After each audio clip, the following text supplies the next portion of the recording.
क्या दूसरे मुल्क की एजेंसीज जो हैं वो मुल्क के अंदर वो जो हम कहते हैं रा की साजिश, कोई ऐसा मामला है? और आपको पता है अफगानिस्तान की तरफ से और टीटीपी की तरफ से तो जो हमले हुए हैं उसमें 60 लोग मरे। तो सर क्या पाकिस्तान अंडर अटैक है? ये क्या सिचुएशन समझ रहे हैं कि शायद ये भारतीय एजेंसी जो है इसके पीछे इन्वॉल्व है। जो एक सरदार साहब मर्डर हुए हैं लाहौर के अंदर, उनके बारे में भी, और खासकर ये जो आप जिसकी बात कर रहे हैं जो हाफिज सईद साहब के साथ जो मुंबई अटैक में जो इन्वॉल्व थे, इनकी इन्वॉल्वमेंट थी, उसके बारे में लोग राह की बातें कर रहे हैं। पिछले 9 महीने में अब तक 386 यानी कि 386 सोल्जर्स पाकिस्तानी सैनिक मारे जा चुके हैं। सारे के सारे एनकाउंटर्स में मारे गए हैं, जो कि इन्होंने टेरर में मारे जाए, यानी कि पाकिस्तानी आर्मी अपने ही कंट्री में सेफ नहीं है, और ज्यादातर इसमें से 2 में मारे गए, 2 प्रोविंसेस में। इतनी बड़ी फौज और इतना बड़ा ऑपरेटस ये कैसे डाइवर्ज हो जाता है कि वो पॉलिटिकल इंजीनियरिंग में तो मसरूफ हो गया, लेकिन उनको ये करना जो है भूल गया। दैट जो यहाँ पे पॉलिटिकल इंस्टेबिलिटी और एक इकोनॉमिक स्लो डाउन है, that has further worsened the crisis. यानी अभी आपकी पॉलिटिकल और फाइनेंशियल बैंडविड्थ ही नहीं है कि आप एक बड़ा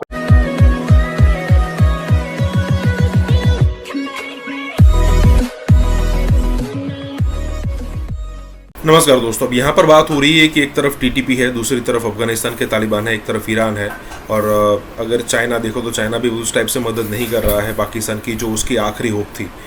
पड़ोसियों की अगर बात करें तो वैसे तो पाकिस्तान की कई सारी होप थी, जैसे मलेशिया हो गया, जैसे टर्की हो गया, ये सारे कंट्रीज ने तो पहले याद खड़े कर दिए थे। उनकी आखिरी आस थी वो था चाइना। अब पिछले दिनों पाकिस्तान के प्रधानमंत्री ने ये भी कह दिया था कि जैसे अमेरिका के लिए इजराइल है, बिल्कुल चाइना के लिए हम है, मतलब पाकिस्तान को इजराइल के साथ कंपेयर कर लिया। कहने का मतलब ये है कि चाइना भी उस टाइप से सपोर्ट नहीं कर रहा। उनका सबसे बड़ा दुश्मन मुल्क जिसे वो कहते हैं वो इंडिया एक तरफ वो है, चारों तरफ से घिर चुका है, और सिचुएशन इतनी ख़राब हो रही है कि भाई टीटीपी एक तरफ कंटिन्यूस हमले कर रही है, दूसरी तरफ पीओके में भी सिचुएशन ख़राब चल रही है। पाकिस्तान ऑक्यूपाइड कश्मीर की अगर बात करें तो वहाँ पर भी सिचुएशन ख़राब चल रही है। सारी जगह पर हालात इतने ख़राब है कि भाई करे तो करे क्या। अगर कोई डीप थिंकर होगा तो डेफिनेटली ये सोचेगा कि क्या पाकिस्तान अंडर अटैक है, मतलब क्वेश्चन मार्क। इसी के साथ ये वीडियो शुरू करते हैं। कुछ यूं है कि कराची में एक जिस तरह आपको पता है टारगेट करके जो मारा जाता है, कुछ वाकयात पहले भी हुए थे, तो एक ऐसा वाकया हुआ अब जिस पे ये कहा जा रहा है कि ये हाफिज सईद के कोई बहुत ही करीबी साथी था जो मारा गया। तो सवाल ये उठ रहा है कि ये किसने मारा, क्या हुआ, क्या दूसरे मुल्क की एजेंसीज जो है वो मुल्क के अंदर वो जो हम कहते हैं रा की साजिश, कोई ऐसा मामला है? और आपको पता है अफगानिस्तान की तरफ से और टीटीपी की तरफ से तो जो हमले हुए हैं उसमें 60 लोग मरे। तो सर क्या पाकिस्तान अंडर अटैक है? ये क्या सिचुएशन समझ रहे हैं कि शायद ये भारतीय एजेंसी जो है इसके पीछे इन्वॉल्व है। जो एक सरदार साहब मर्डर हुए हैं लाहौर के अंदर, उनके बारे में भी, और खासकर ये जो आप जिसकी बात कर रहे हैं जो हाफिज सईद साहब के साथ जो मुंबई अटैक में जो इन्वॉल्व थे, इनकी इन्वॉल्वमेंट थी, उसके बारे में लोग राह की बातें कर रहे हैं। बल्कि मैं समझता हूँ ये बड़ी एक और इमेच्योर स्टेटमेंट है। जो बलूचिस्तान के अंदर अटैक ईद मिलादुन नबी के हुआ है, उसके ऊपर भी हमारे जो इंटीरियर मिनिस्टर हैं उन्होंने फौरन उसका नाम राह के साथ अटैच कर दिया है। पहले दिन खबरों में आ रहा था शायद कि टीटीपी एक इसमें इन्वॉल्व है, लेकिन टीटीपी ने जब उसको डिनाई किया या उसके बारे में कुछ स्टेटमेंट दी, फिर आईसिस के बारे में सोचना शुरू कर दिया। फिर वहां से भी जब बात नहीं बनी तो उन्होंने जब राह के जिम्मे लगा दिया। में मारे जाए, यानी कि पाकिस्तानी आर्मी अपने ही कंट्री में सेफ नहीं है, और ज्यादातर इसमें से 2 में मारे गए, 2 प्रोविंसेस में। 4 तो प्रोविंसेस के, अगर आप कश्मीर को प्रोविंस मानना चाहते हैं, है तो नहीं, और एक प्रोविंस वो गिलगित बाल्टिस्तान जो इंडिया का है, उसको भी मतलब जिसे मतलब चुराया हुआ प्रोविंस उसको भी बोल दे तो मान लें। 4 में से 2 इनसे नहीं समझ, तीसरा सिंध तो वैसे ही आजादी मांग रहा है। लेकिन हुआ ये है कि पिछले 8 साल में सबसे ज्यादा सैनिक मारे गए। अभी तो 386 यानी कि 386, अभी तो 300 तो दिन हुए टोटल इस पूरे महीने, पूरे साल में 300 दिन में डेली 1 से ज्यादा मारे जा रहे हैं। 130 से ज्यादा सैनिक इनमें से हैं आर्मी के, 200 से ऊपर इसमें पुलिस के लोग हैं, 1080 से ज्यादा वायलेंस यानी कि ऐसे एक्ट्स हुए हैं, आतंकी हमला या कुछ, जो कि जिनमें से ज्यादातर खैबर पख्तूनख्वा या बलूचिस्तान के 1080 से ज्यादा, 1087 एग्जैक्टली, 1080 मतलब अगर मैं ले लूं तो 300 दिन हुए हैं अब तक, मोटा मोटी अभी 60 दिन आगे बढ़े, 365 दिन होते हैं, तो 300 के आसपास दिन हुए हैं। 300 दिन में 1080, मतलब ऑन एन एवरेज एक दिन में 3। तो पाकिस्तान क्या सेफ कंट्री है, या पाकिस्तान इतनी बड़ी फौज और इतना बड़ा अपरेटस ये कैसे डाइवर्ज हो जाता है कि वो पॉलिटिकल इंजीनियरिंग में तो मसरूफ हो गया, लेकिन उनको ये करना जो है भूल गया। दैट जो यहाँ पे पॉलिटिकल इंस्टेबिलिटी और एक इकोनॉमिक स्लो डाउन है, that has further worsened the crisis. यानी अभी आपकी पॉलिटिकल और फाइनेंशियल बैंडविड्थ ही नहीं है कि आप एक बड़ा ऑपरेशन कर सको। तो एक एडहॉक सीटी पे हम काउंटर टेररिज्म की अप्रोच पे आ गए हैं, या हम डे टू डे चल रहे हैं चीमा साहब, रिएक्ट करते हैं अटैक्स को, फायर फाइटिंग कर रही है, वो हमारी प्रोएक्टिव अप्रोच का मोमेंटम उड़ गया है। तो एक बासित साहब, फ्रैंकली स्पीकिंग बहुत बड़ी चार्ज शीट है जो आपकी तरफ से है, और इसमें बाकी सही है कि हम उसको उस तरीके से नहीं कर सके जितना being an epicentre of everything, knowing Afghanistan, knowing our position in the region, जिस तरह हमें प्रोएक्टिवली देखना चाहिए था, हम कभी।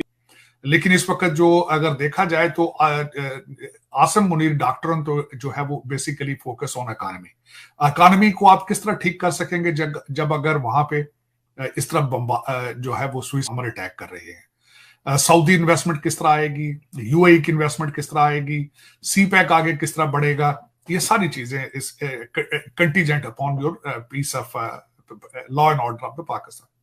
अब उसमें देखा जाए तो जब तक ये अफगानिस्तान के मैटर को सही तरीके से हैंडल नहीं करेंगे, अब उसको हैंडल करने से किस तरह करेंगे। इस वक्त तकरीबन 1 मिलियन से ज्यादा अफगान महाजरीन हैं जिनका कोई पता रिकॉर्ड ही नहीं है मौजूद, बल्कि कहते हैं कि जो इलीगल है उनको भेजेंगे, तो जो लीगल है वो कौन से आपके सिंपथाइजर हैं, वो भी तो एंटी पाकिस्तान है। आपको कई दफा उन्होंने इसका मुजाहरा किया है, जब दुबई के अंदर क्रिकेट मैच था आपका, उन्होंने कुर्सियां उठा उठा के आपको मारी थी जब जिस तरीके से। और मैं हमेशा ये कहता हूं जो सेंटीमेंट अगर पढ़े देखे जाए तो अफगानी जो है वो आपसे उतनी नफरत करते हैं जितनी बंगाली नफरत करते हैं। तो उस एलिमेंट को जब तक आप साफ नहीं करेंगे, अफगानिस्तान को एक स्ट्रॉन्ग सिग्नल नहीं देंगे कि इट्स कंप्लीटली अनएक्सेप्टेबल, तब तक आप आगे नहीं बढ़ पाएंगे। अब इस वक्त जिस तरह मैंने आज फिर कुछ इस तरह के हादसा हो रहे हैं उस रीजन में, पहले आपने देखा होगा कि मौलाना फजलुर रहमान साहब के एक जलसे के अंदर भी बहुत बड़ा अटैक हुआ था। तो ये सारी चीजें अब मेरा ख्याल है हमारे सिक्योरिटी इदारे हैं वही इस चीज की सलाहियत रखते हैं। पिछली गवर्नमेंट को तो ये ब्लेम किया जा सकता है कि वो कहते थे कि इन लोगों को ला के आबाद करना है। शेख रशीद साहब जो थे वो बड़े फख्र के साथ कहते थे कि इस्लामाबाद के आसपास 5000 फैमिलियां जो है वो टीटीपी की रहती हैं, तो वो तो इस चीज का क्रेडिट लेते थे। लेकिन अब उन एलिमेंट्स को देखें कि आगे फ्यूचर हम क्या कर रहे हैं, हम कहां जाएंगे। अफसोस के साथ है कि अभी आप डॉलर को कंट्रोल नहीं कर पाए, अभी चोरी बिजली चोरों पे हाथ आप नहीं डाल पाए, अभी तक आप अपनी ईरान के ऑयल की स्मगलिंग को नहीं रोक पाए, और साथ ही ब्लास्ट शुरू हो चुके। और मैं इस पे सबसे ज्यादा दुख मुझे इस चीज का होगा कि मस्जिदों के अंदर और बेगुनाह लोगों को, जो बेचारे जिनका कोई लेना देना ही नहीं है पॉलिसी के साथ, पाकिस्तान की फॉरेन पॉलिसी या पाकिस्तान का कुछ, उनको मारा गया। गरीब लोग ज्यादातर मर रहे हैं इसमें, अमीर लोग तो जो है वो सारे अपने घरों में बैठते हैं। देखिए आपने नोट किया होगा खासकर कि जो भी ब्लास्ट हो रहे हैं वो जनरल पब्लिक में, गरीब लोगों के, इस्लामाबाद जैसे एरिया में, लाहौर या फिर भी पुरसकून है जहां हमारी रूलिंग एलीट रहती है, वहां पे वो नहीं हाथ डालते। गरीब लोगों को बेचारों को मारना मैं समझता हूं ज्यादती है। मैं मस्जिदों में तो खैर मैं इस चीज का नाम ले रहा हूं, किसी को भी मारना, कहीं भी मारना मेरे ख्याल में ज्यादती है। और मैं खासकर ये कंडेम करूंगा, इस्लाम की प्रीचिंग नहीं है ये कि किसी को मार के आप जन्नत में जा रहे हैं, एक दूसरे को काफर काफर कह के आप कोई ज्यादा अच्छे बड़े मुसलमान बन रहे हैं। जो मैंने इस्लाम पढ़ा, रेडिकलाइजेशन है और एक्सट्रीमिज्म है, जैसे इंटॉलरेंस हो गई। यानी आप देखें कि जब पाकिस्तान में वायलेंस कम था तो पाकिस्तान की सड़कों पे टीएलपी तरीके लबैक पाकिस्तान की आउटफिट जो थी वो ब्लास्फेमी को लेके सड़कों पे बाहर निकली हुई थी। आज भी आप देखें तो वो जो इबादत गाह है अहमदिया कम्युनिटी की, उनको डिमोलिश करते फिर रहे हैं। आप जो सर्वे आया उसमें इमरान खान के बाद जो सेकंड मोस्ट पॉपुलर, यानी मियां नवाज शरीफ से भी पॉपुलर लीडर जो गैलप का सर्वे है उसमें साद रिजवी है। तो ये हो रहा था ना कि वायलेंस तो कम था, लेकिन कन्वर्सली रेडिकलाइजेशन ज्यादा हो रही थी। अब रेडिकलाइजेशन को टैकल करने के लिए ताकत का इस्तेमाल नहीं होता, बयानिए की जंग होती है, यानी नैरेटिव की वॉरफेयर है। यानी ये वॉरफेयर है कि किसके हुज आइडियाज आर बेटर। यहां पे चाहिए था रियासत को कि अपनी क्रेडिबिलिटी को असर्ट